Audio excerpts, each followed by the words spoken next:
오늘은 성령의 9가지 열매 중 마지막 열매인 절제에 관한 말씀을 우리가 잠시 묵상하고자 합니다.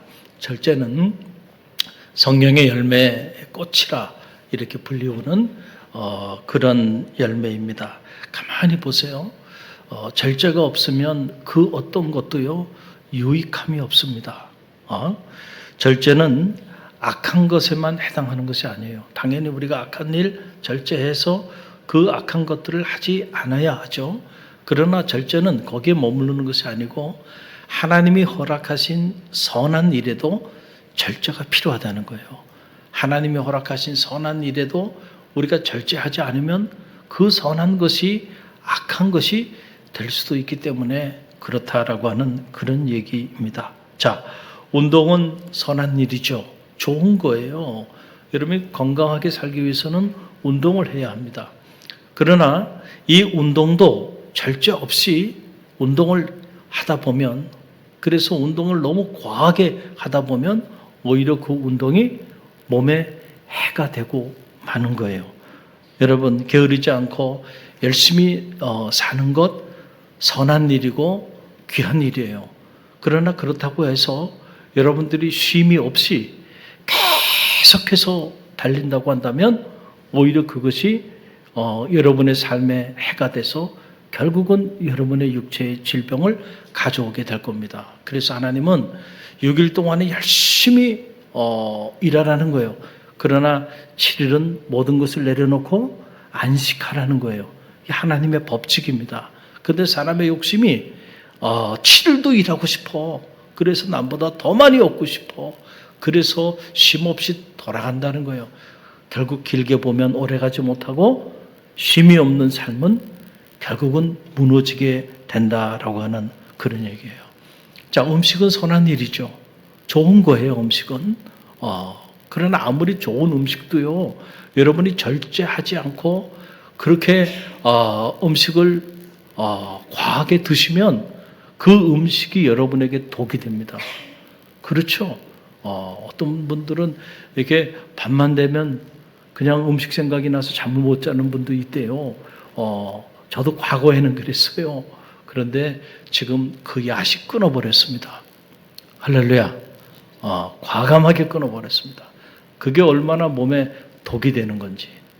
음식 자체가 나쁜 건 아니에요. 그러나 절제 없이 아무 때나 또 그 음식을 너무 과하게 섭취하다 보면 오히려 그 음식이 우리의 몸을 망가뜨리는 독이 되고 만다는 거예요. 자동차는 우리로 하여금 어떤 특정한 장소에 빠르게 안내해 주는 그런 좋은 운송수단이에요. 그래서 차가 잘 달리는 일은 참 좋은 일입니다. 그런데 차가 달리기는 대단히 빠르게 달리는데 멈춰 설 수 있는 제동장치가 없다고 한다면 여러분, 이 자동차는 큰일 날 자동차가 되고 마는 거예요. 언제나 우리의 삶에는 여러분 그런 의미에서 뭐가 필요해요? 절제가 필요한 거예요. 그래서 여러분 논어 선진편에 보면 과유불급이라고 하는 말이 있는 겁니다. 지나친 것은 모자란 것과 같다는 거예요. 어떤 일이든지 너무 지나치면 그러면 그것은 부족한 것보다 못하게 된다. 그러니까 항상 무엇이 있어야 돼요? 절제가 있어야 돼. 선한 일에도 절제가 있어야 되고 악한 일에도 뭐가 있어야 돼요? 절제함으로 악한 일들을 여러분들이 여러분의 삶의 자리 속에서 그 흉내도 내지 말아야 하고 선한 일을 하다가도 절제 없이 선한 일을 하는 것이 아니고 절제함으로 선한 일을 행함으로 하나님을 영화롭게 하는 성도들이 되시길 간절히 바랍니다. 오늘 성령의 마지막 열매인 절제, 헬라어로 엔크라테이아라고 하는 말이에요. 한번 엔크라테이아라고 하는 말인데 이 말은 자기를 다스리는 힘, 이게 절제입니다. 그런데 자, 성경이 말하는 이 엔크라테이아라고 하는 것은 우리가 일반적으로 말하는 절제와는 차원이 달라요. 이거 왜냐하면 우리가 일반적으로 절제 미덕에 대해서 얘기할 때 그것은 뭐예요? 사람의 뜻을 따라서 자기를 다스리는 힘, 나의 생각대로 나를 다스리는 힘, 또는 세상의 어떤 가치관이나 법이나 철학을 따라서 나를 통제하는 힘. 자, 이것도 물론 절제예요. 그러나 하나님의 말씀이 우리 가운데 말하는 앵크라테이아라고 하는 것은 내 뜻이 아니고 세상의 뜻이 아니고 세상의 어떤 철학이 아니고 하나님의 뜻대로 우리 자신을 제어할 수 있는 힘. 그게 뭐라고요? 그게 절제예요. 이게 성령의 9가지 열매 중에 마지막 열매, 꽃이 되는 열매라고 하는 그런 사실이에요. 저는 말하기는 여러분이 신앙생활을 하고 계신데 신앙생활이라는 것은 사실은 내 뜻대로 사는 삶이 아니에요. 이 신앙생활 자체가 이미 하나님의 뜻대로 사는 삶입니다. 그러니까 하나님의 뜻대로 살기 위해서는 우리는 많은 절제를 해야 돼. 왜냐하면 내 뜻대로 살고 싶은 일들이 너무 많기 때문에. 그래서 돌아보면 많은 경우 하나님의 뜻대로 살기보다는 신앙생활 하면서도 자기 삶의 90% 이상을 자기 뜻대로 살아가는 사람들이 있어요. 이건 죄송하지만 여러분 신앙생활 하는 건 아닙니다. 그게 신앙의 삶이라고 누군가 말한다면 그것은 거짓된 복음입니다. 절제가 없는 삶은 신앙생활일 수 없다는 거예요. 그렇기 때문에 이 성령의 9가지 열매, 이 절제, 앵크라테이아라고 하는 것은 너무너무 중요한 거예요. 하나님의 영이 우리 가운데 실제로 임해서 우리가 성령 충만한 성도가 되고 그래서 성령의 능력이 우리 가운데 나타나게 되면 우리 삶에는 반드시 변화가 나타나게 되는데 그 변화 중에 가장 중요한 변화가 바로 뭐냐면 앵크라테이아라는 거예요. 그전에는 내 뜻대로 살았습니다. 내 고집대로 살았어요. 내 생각대로 내 계획대로 살았어요. 그런데 하나님의 영이 충만하기 시작하니까 그때부터는요 내 뜻을 내려놓습니다. 내 고집도 내려놓고 내 계획도 내려놔요. 그리고 하나님의 뜻을 따라 자기 삶을 절제하며 살아가는 삶이 시작되는 거예요. 그때부터 하나님과 동행하는 삶이 시작되는 겁니다. 할렐루야. 여러분 이게 앵크라테이아예요. 그래서 하나님의 영이 우리 가운데 임하면 크게 보면 3가지 우리 삶에 절제가 일어나게 되는데 첫째는 바로 우리의 마음의 생각의 절제가 나타나게 돼요. 그러니까 우리의 마음의 생각을 제어하게 되는 이런 역사가 나타나게 된다는 거예요. 여러분 세상 만사 마음 먹기 나름이다 라고 하는 그런 말이 있잖아요. 마음은 눈에 보이지 않아요. 그러나 이 눈에 보이지 않는 이 마음이 우리의 삶의 자리를 결정합니다. 사람은 가만히 보면 자기 마음이 가는 대로 사는 거예요. 그렇죠? 오늘 이렇게 비도 오고 그런데 또 명절도 가까이 오고 참 여러 가지 마음도 분주할 수 있는데 여러분들이 모든 스케줄을 뒤로 하고 오늘 이 자리에 나와서 하나님 앞에 예배할 수 있는 거 여러분의 마음이 먼저 이 거룩한 성일, 이 성전을 향했기 때문에 여러분이 그 마음의 생각을 따라 여기 와서 앉아 계신 거예요. 할렐루야.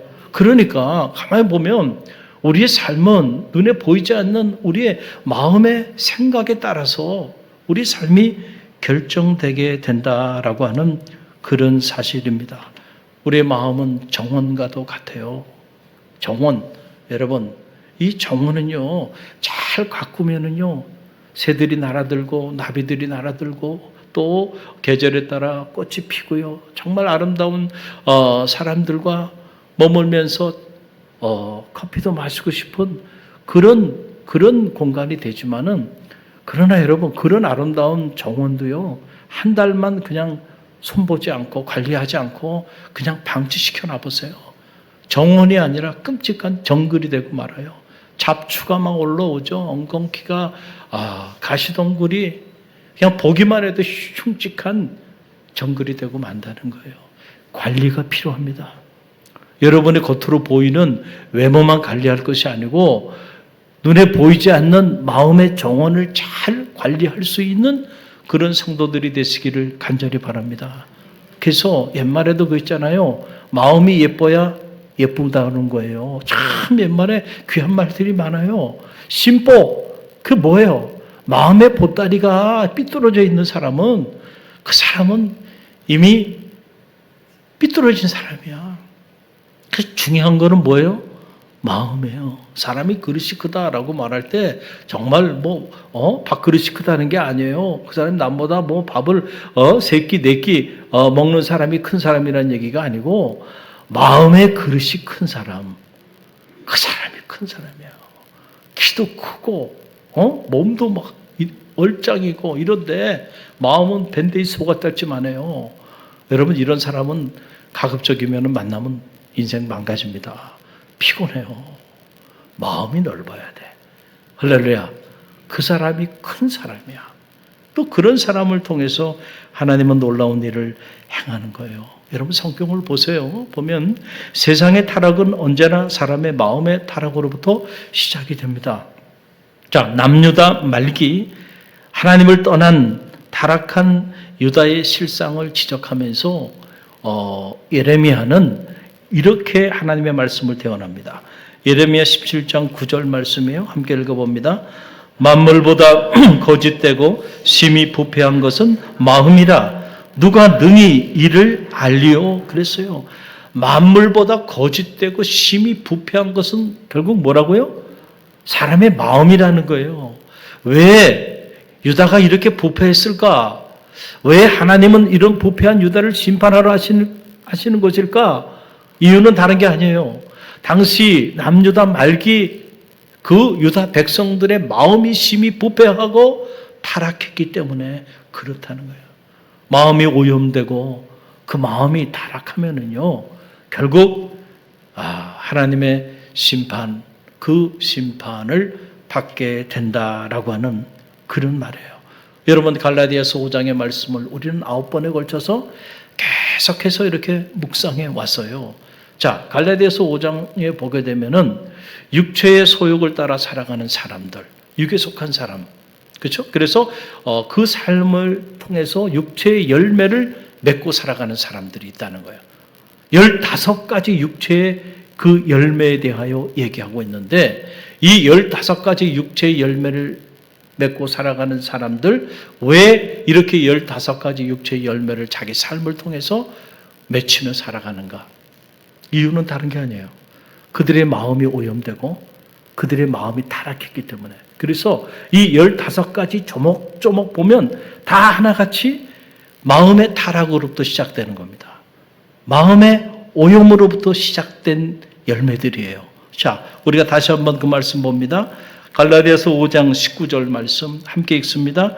음행, 더러운 것, 호색, 우상숭배, 주술, 원수 맺는 것, 분쟁, 시기, 분냄, 당짓는 것, 불리함, 이단, 투기, 술취함, 방탕함. 가만히 보세요. 15가지 모든 것이 다 뭐로부터 시작돼요? 마음으로부터 시작되는 거예요. 마음이 음탕하니 음탕한 삶을 사는 거예요. 마음에 미워하는 마음이 있고 시기하는 마음이 있으니까 시기하고 질투하고 분내고 그러고 살아가는 거예요. 그 마음이 하나님을 향하지 않고 다른 것들을 향하니까 우상을 섬기며 사는 겁니다. 여러분 가만히 보세요. 모든 것들이 우리 마음으로부터 시작되고 있는 거예요. 그래서 마음이 타락하고 오염되면 우리 삶도 타락하고 오염되게 된다. 그래서 하나님은 사람은 사람의 외모를 보고 판단하지만 여호와 하나님은 사람의 마음의 중심을 감찰하신다는 거예요. 사람은 사람의 외모에 너무 관심이 많아요. 그리고 그 외모를 보고 그 사람을 평가해. 그러나 하나님은 그렇지 않아요. 그 사람의 마음의 중심을 본다는 거예요. 오늘 이 아침 여러분의 마음의 중심을 하나님이 감찰하십니다. 그리고 그 마음의 중심에 무엇이 있는가에 따라서 하나님께 존귀하게 쓰임받을 수도 있고 또는 하나님의 심판에 안타까운 삶의 자리에 던져줄 수도 있어요. 그러니까 우리가 가꿔야 하는 거, 우리가 관리해야 되는 거, 그것은 사실은 우리의 외모가 아니고 우리의 마음이에요. 우리의 마음의 정원을 잘 바꾸는 성도들이 되시기를 간절히 바랍니다. 성경을 보면 모든 유혹은 마음으로부터 시작이 돼요. 사탄은 언제나 성도의 삶을 무너뜨리기 위하여 먼저 성도의 마음의 생각을 공격합니다. 여기에 무너지는 거예요. 여러분, 왜 예수님의 제자들이 그렇게 무너졌을까요?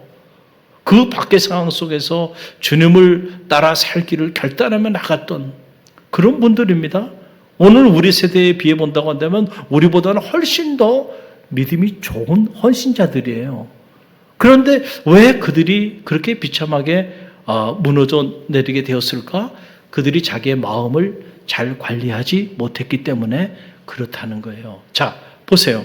가룟 유다, 우리는 흔히들 가룟 유다를 어떻게 저런 사람이 있나 이렇게 쉽게 얘기할 수 있어요. 그러나 제가 말씀드리지만 지금 우리보다는 더 훌륭한 헌신자였다니까요. 가룟 유다가. 그 사실을 알아야 돼요. 극심한 밖의 상황 속에서 주님의 제자가 되겠다고 모든 걸 내려놓고요.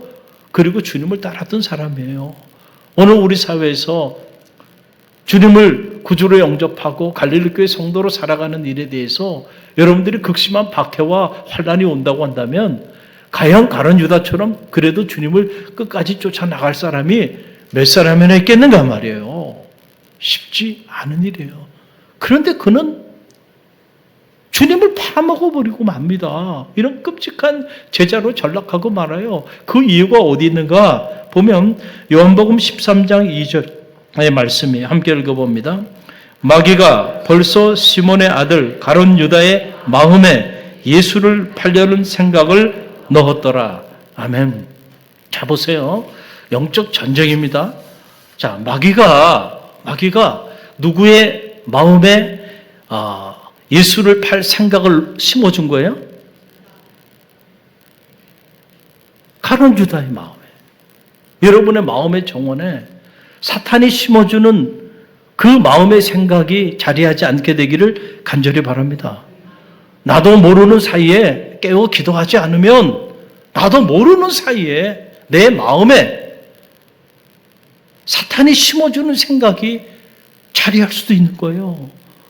그래서 자기 마음을 관리하지 못했기 때문에 결국은 예수님을 팔아버리는 이런 끔찍한 삶의 자리 가운데 자리하게 된 거예요. 여러분, 예수님의 제자 중에 수제자 베드로를 우리는 잘 알고 있어요. 대단한 인물이죠.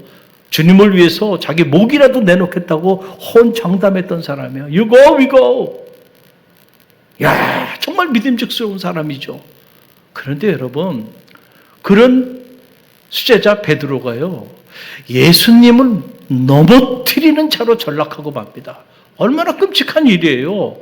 여러분, 왜 그렇게 됐을까요? 여러분, 성경을 보면 마태복음 16장 23절 말씀이에요. 함께 읽어봅니다.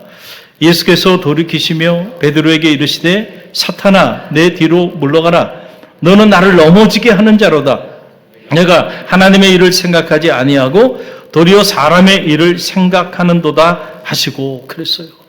우리가 신앙생활 하면서 어떤 경우에도 주님 앞에 또는 주님께 이런 말을 듣지 않게 되기를 간절히 바랍니다. 이거 얼마나 끔찍한 일이에요. 아니, 베드로에게 주님이 하신 말씀, 사탄아 물러가라니. 여러분, 만약에 제가 여러분들 중에 어떤 분에게 이렇게 사탄아 물러가라고 얘기한다 그러면은 아마 난리 날 겁니다. 이게 얼마나 끔찍한 일이에요. 그러나 여러분, 베드로가 정말 사탄이란 얘기가 아니에요. 그렇죠? 베드로가 깨어 기도하라 그랬는데 기도하지 않았어요. 그러니까 인간적인 열정, 인간적인 노력만 가지고는 안 된다니까요. 하나님의 일은. 왜냐하면 반드시 사탄은 하나님의 거룩한 일을 계획하고 나갈 때 막아껴요. 영적 전쟁이에요. 사탄이 공격합니다. 뭐를 공격해요? 성도의 마음의 생각을 공격해가지고 그 하나님의 일을 하지 못하도록. 그러니까 사탄이 지금 베드로의 마음을 통제하고 있는 거예요. 근데 베드로는 자기 자신도 모르는 거예요. 모르는 사이에 내가 지금 사탄에 의해서 내 생각이, 내 마음의 정원이 지금 침노당하고 내 생각이 통제되고 있다는 사실을 전혀 모르는 거예요. 그리고 마치 주님을 위해서 하는 것처럼 그렇게 주님의 앞길을 가로막습니다. 그럴 때 그것도 강변하면서 가로막습니다. 그럴 때 주님이 하신 말씀에 사탄은 물러가라. 내가 하나님의 일을 생각하지 아니하고 사람의 일을 생각하는구나. 우리가 깨어 기도하지 않으면요, 나도 모르는 사이에 우리의 마음을 사탄에게 빼앗겨요. 우리의 마음의 생각을 사탄에게 빼앗겨. 이 생각이 주님의 생각인지 사탄의 생각인지도 구분할 수 있는 능력을 잃어버려요. 그리고 나도 모르는 사이에 하나님의 일을 생각하지 않고 사람의 일을 생각하는 사람으로 전락돼서 결국 주님을 넘어지게 하는 자로 전락될 수도 있다. 우리가 신앙생활 하는데 왜 신앙생활 하면서 주님을 넘어지게 하는 자로 삽니까? 저는 넘어진 주님을 세워주는 자로 살게 되기를 주님의 이름으로 간절히 축원드립니다. 할렐루야. 무너진 교회를 세우는 자들이 되시고요, 무너진 성도를 세워주는 사람들이 되시길 간절히 바랍니다. 왜 이렇게 서 있는 사람을 무너뜨리는 걸림돌로 신앙생활을 해야 되나요? 그 이유는 여러분, 깨어 기도하지 않으면 이렇게 되는 거야. 깨어 기도하지 않으면요, 사탄이 그 마음을 반드시 공격하게 되는 거예요. 그래서 지혜자는 잠언 25장 28절에서 뭐라고 얘기해요? 함께 읽어봅니다. 자기의 마음을 제어하지 아니하는 자는 성읍이 무너지고 성벽이 없는 것과 같다는 거야. 자기 마음을 제어하지 아니하면 성읍이 다 무너지고 성벽이 없는 것과 같다는 거예요. 적들이 들어오면 그냥 다 무너지게 돼 있다는 거예요. 그러니까 자기 마음을 제어하는 거, 다스리는 거, 이게 뭐라고요? 절제. 성령의 이 9가지 열매가 저는 여러분 가운데 있게 되기를 간절히 바랍니다. 이걸 사모하세요. 이 열매가 여러분 가운데 없다고 한다면 여러분의 삶은 끔찍한 삶의 자리 가운데 던져지게 될 수 있다라고 하는 그런 사실이에요. 그런데 여러분 가만히 보면 내 마음대로 잘 안 돼요. 그렇죠? 우리가 나는 이렇게 살고 싶어. 그런데 내 마음이 내 뜻대로 될 것 같으면 얼마나 좋겠어요. 우리는 우리 마음도 우리 뜻대로 제어하며 살아갈 수 있는 능력이 실제로 없는 사람들이에요. 그러면서 우리는 연약한 사람들이에요. 그래서 도움을 구해야 돼요. 성령의 도우심을 구해야 돼요. 아멘입니까? 그래서 여러분들이 깨어 기도하라는 얘기예요. 기도하지 않으면 여러분, 우리 중에 누구도 성령의 도우심을 받을 수가 없고 성령의 도우심을 받지 못한 사람이 어떻게 자기의 마음의 정원을 관리할 수 있을까요? 사탄의 이 달콤한 유혹이 있고 때로는 사탄의 이 무서운 공격이 있는데 영적 전쟁에 매번 패잔병이 되고 마는 거예요. 가정도 무너졌어요. 이미 내 삶도 무너졌어요. 나만 모르고 있을 뿐이에요. 영적으로 저는 말하기는 여러분의 가정이 무너진 가정이 되지 않게 되길 바랍니다. 영적으로 여러분의 삶이 무너진 그런 성도들이 되지 않게 되기를 간절히 바랍니다. 기도할 때에 깨어 기도함으로 성령의 도우심을 구하면 성령, 하나님의 영이 우리 가운데 임하면 우리의 오염되고 타락된 마음이 정화되게 되고요. 그리고 영적 분별력을 갖고 사탄이 우리 마음에 이런저런 생각들을 심어서 그 생각대로 살게 우리를 이끌어 가는데 그렇게 가지 못하도록 우리 자신을 제어할 수 있는 능력을 갖게 된다는 거예요. 할렐루야.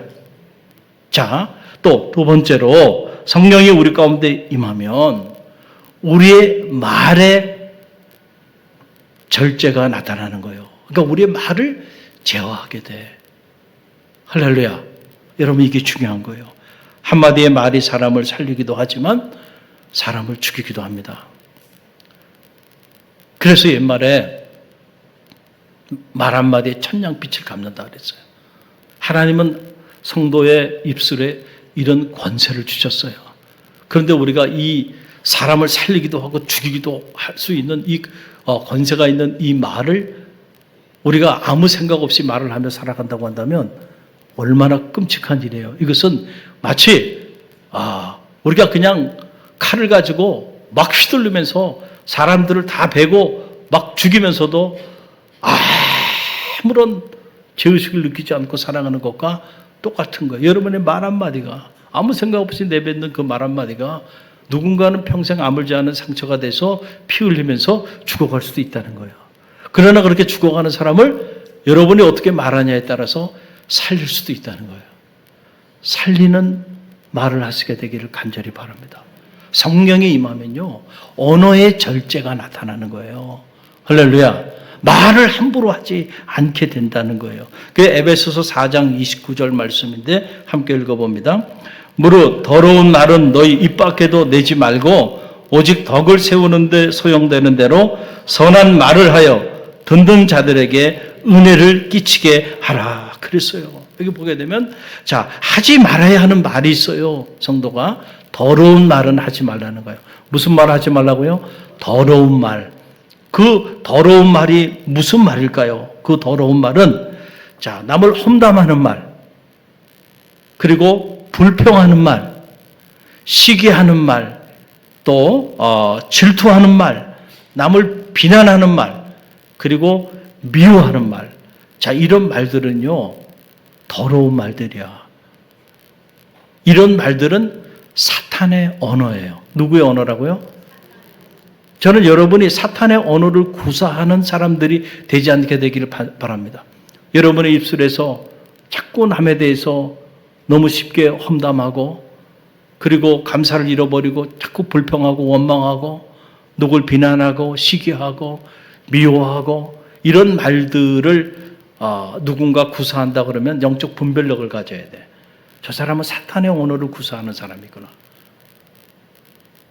왜냐하면 이런 말은요, 그 말을 하는 그 사람도 죽이지만 그 소리를 듣는 사람들도 다 죽여버립니다. 그리고 그런 말을 하는 성도들이 모여 있으면 그 공동체도 다 무너집니다.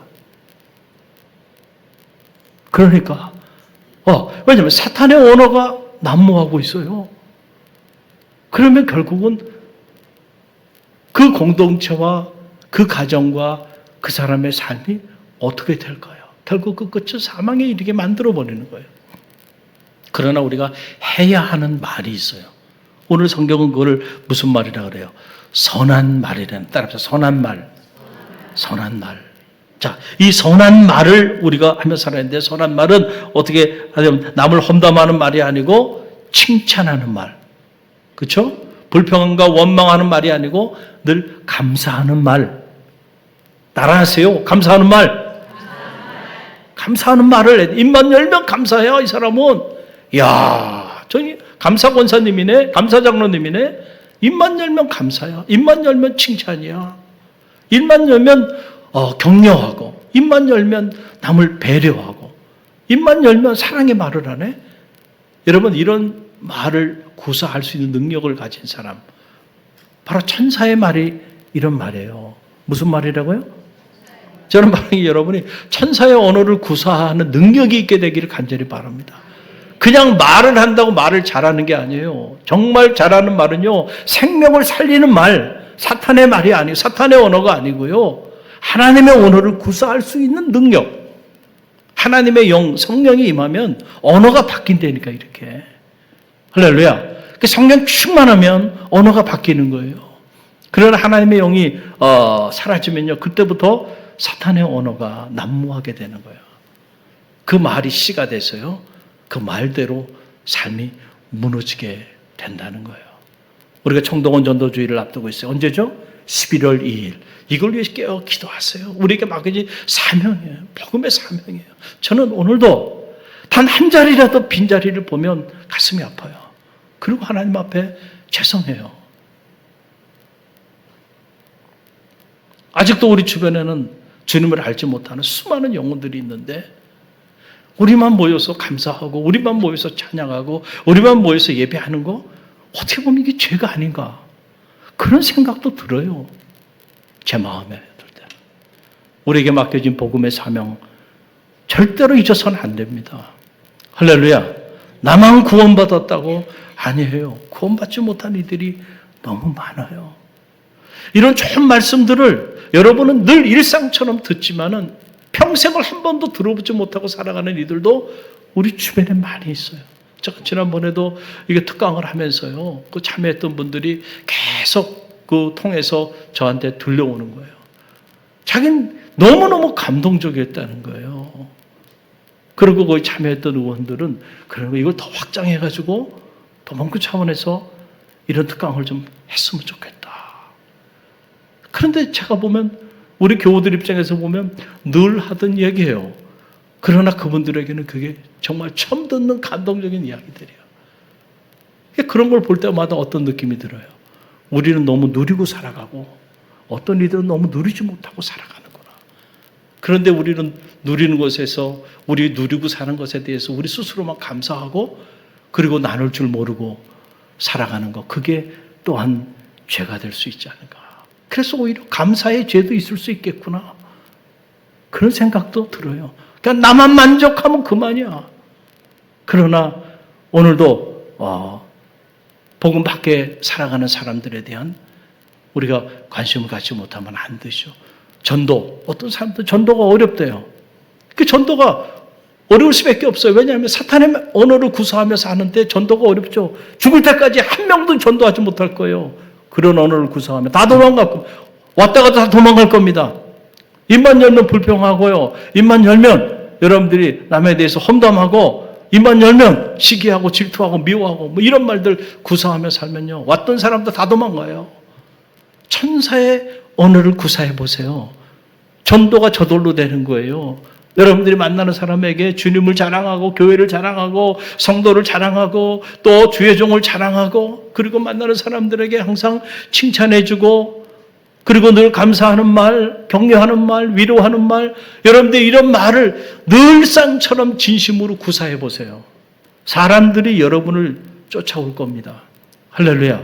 전도는요, 따라해 보세요. 말만 잘하면 된다. 말만 잘하면 돼요. 말만 잘하면. 그런데 중요한 건 그 말을 잘 못하는 거예요. 말을. 만나는 사람들이 많은데 그 사람들에게 말만 잘하면 된다니까. 말만. 그런데 그 말을 왜 이렇게 못할까? 말이 바뀌어야 돼요. 언어가 바뀌어야 합니다.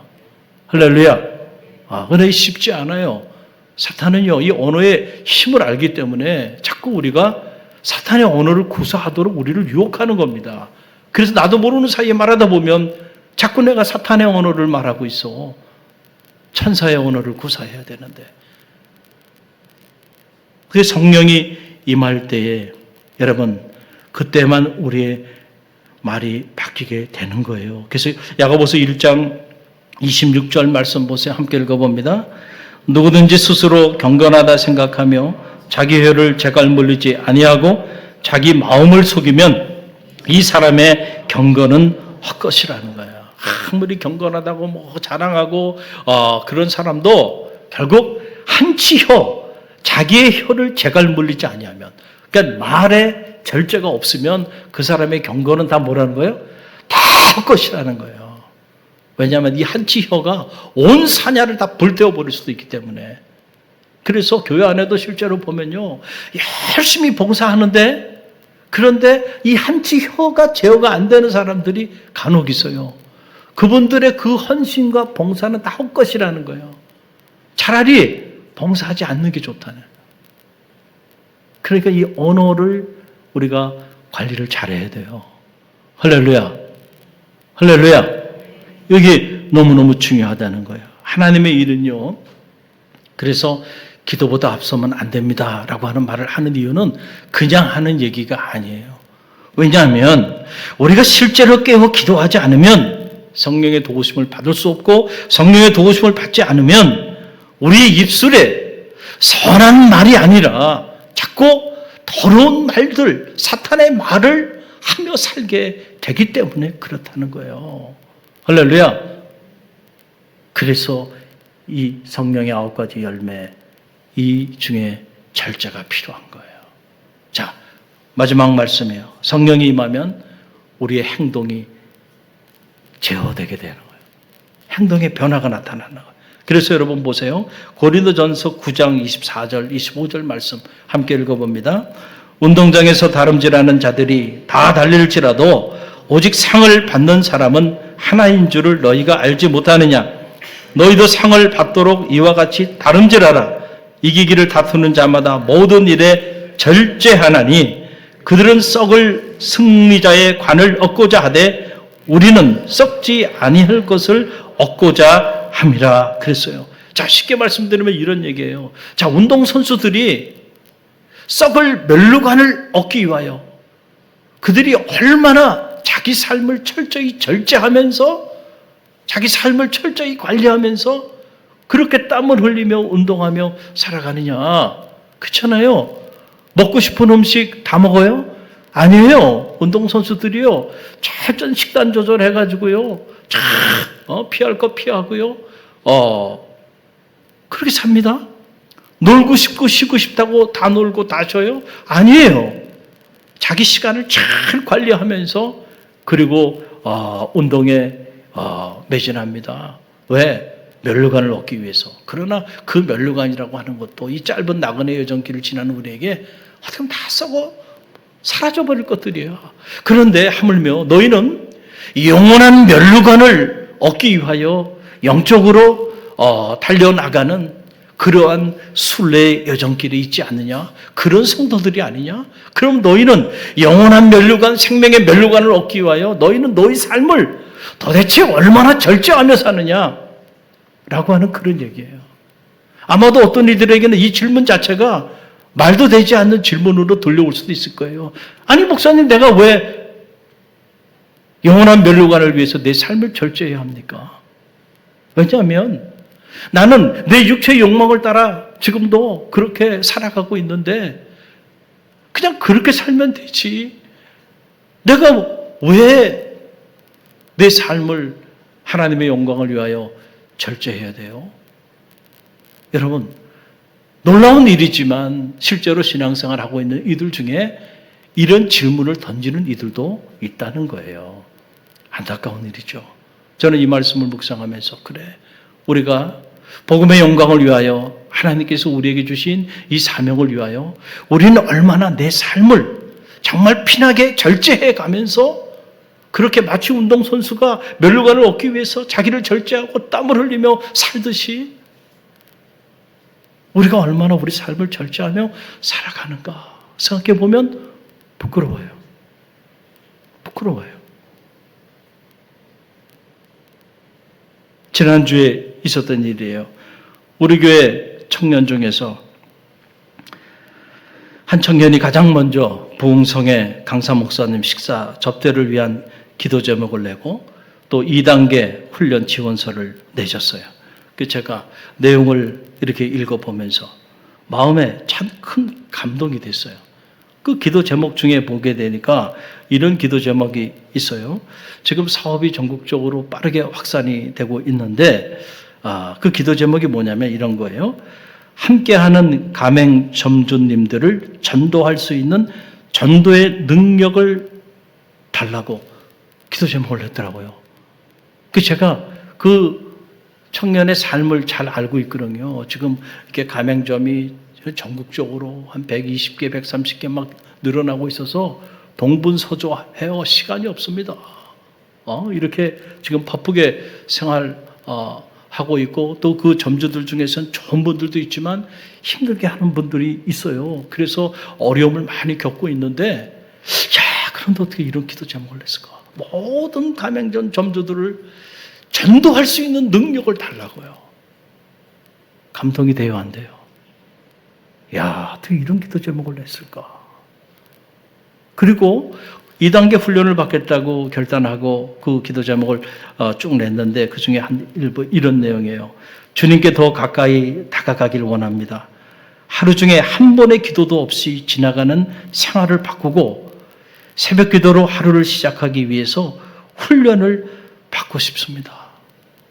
여러분, 지금 숨 쉴 틈이 없을 정도로 전국을 돌아다녀야 돼요. 이렇게 바쁜데, 그런데 하루를 지내는데 내가 기도하지 않고 하루를 지내는 그런 생활을 청산하고 싶다는 거예요.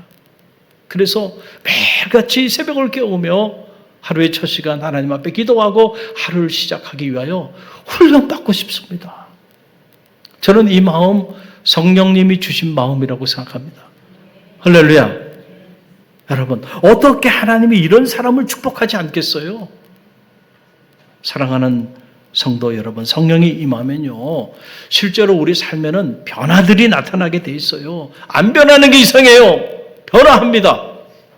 하나님의 뜻 가운데 복음의 영광을 위하여 좀 규모 있고 절제된 삶을 살고 싶은 갈망이 우리 안에 일어나기 시작하고, 그리고 실제로 무엇보다 하나님의 나라와 그 의를 위하여 우리 자신의 시간과 물질과 재능을 절제하며 헌신하게 되는 그런 삶이 나타나게 되는 거예요. 중요한 건 오늘 우리가요, 육에 속한 자로 살지 아니하고요, 영에 속한 자로 사는 거예요. 육신의 열매를 맺으며 사는 삶이 아니고 성령의 열매를 맺으며 사는 삶을 사는 것이 중요합니다. 할렐루야. 그러면 우리가 어떻게 영에 속한 자로 성령의 열매를 맺는 삶을 살 수 있을까? 여러분, 그것은 기도밖에 없어요. 주님이 기도에 관한 말씀을 가르치시면서, 자 보세요. 구하라 주실 것이요, 찾으라 찾을 것이요, 두드리라 열릴 것이라고 말씀하시면서 뭐라고 말씀하셨어요? 아무리 악한 아버지라도 자기 자식이 생선을 달라는데 뱀을 주고 알을 달라는데 정갈을 줄 사람이 있겠느냐? 그런 사람은 없다. 아무리 악한 사람이라도 자기 자녀에게 좋은 것으로 줄 줄 알거든 하물며 너희 아버지일까 보느냐. 그러면서 주신 말씀이 누가복음 11장 3절이에요. 함께 읽어봅니다. 너희가 악할지라도 좋은 것을 자식에게 줄 줄 알거든 하물며 너희 하늘 아버지께서 구하는 자에게 성령을 주시지 않겠느냐. 아멘. 자, 악한 아버지가 자녀에게 좋은 것을 줘. 하물며 하늘에 계신 너희 아버지가 구하는 너에게 최고로 좋은 걸 주지 않겠느냐? 그것이 뭐예요? 성령입니다. 할렐루야. 할렐루야. 하나님이 우리에게 최고로 좋은 것, 또 우리가 하나님 앞에 기도하면서 최고로 좋은 것 구해야 하는 것은 다른 게 아니에요. 성령입니다. 하나님의 영이 없으면 하나님의 사람이 아니라 그랬는데 하나님의 영으로 충만하게 해달라고 기도하십시오. 그럴 때 성령의 열매, 사랑과 희락과 화평과 오래 참음과 자비와 양성과 충성과 온유와 절제의 열매를 맺는 그런 능력 있는 그리스도인의 삶을 살게 될 줄로 믿습니다. 기도해요. 기도하지 않고는요, 절대로 하나님의 영이 여러분 가운데 역사할 방도가 없어요. 그러나 기도하면 성령의 도우심을 선물로 주신다는 거예요.